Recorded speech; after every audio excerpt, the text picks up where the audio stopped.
Game changer. Cinema బాగుందండి, చూడొచ్చు. అంటే ఏం నచ్చింది సినిమాలో మీకు? సినిమాలో ఏం నచ్చిందా?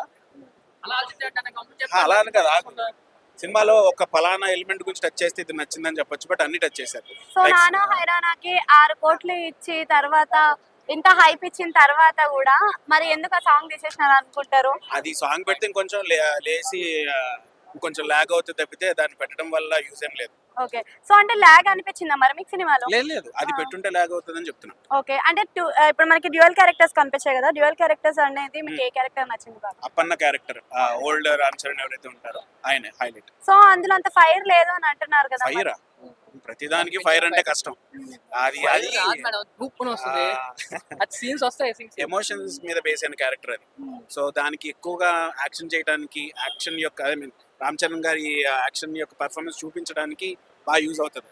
ఆయన ఎంత బాగా చేశారనే దానికి అది యూజ్. దాంట్లో ఫైర్ కోరుకోకూడదు. అంటే అన్ప్రెడిక్టబుల్ అని చెప్పొచ్చా సినిమాని మరి? కంప్లీట్ గా కాదు, కొన్ని సీన్స్ ఒక 60% ఆఫ్ మూవీ మీరు అన్ప్రెడిక్టబుల్ చెప్పొచ్చు, మిగతా 40% ఏదైతే కమర్షియల్ ఎలిమెంట్స్ ఉన్నాయో అవి మాత్రం ప్రెడిక్టబుల్ అవుతాయి. Thank you.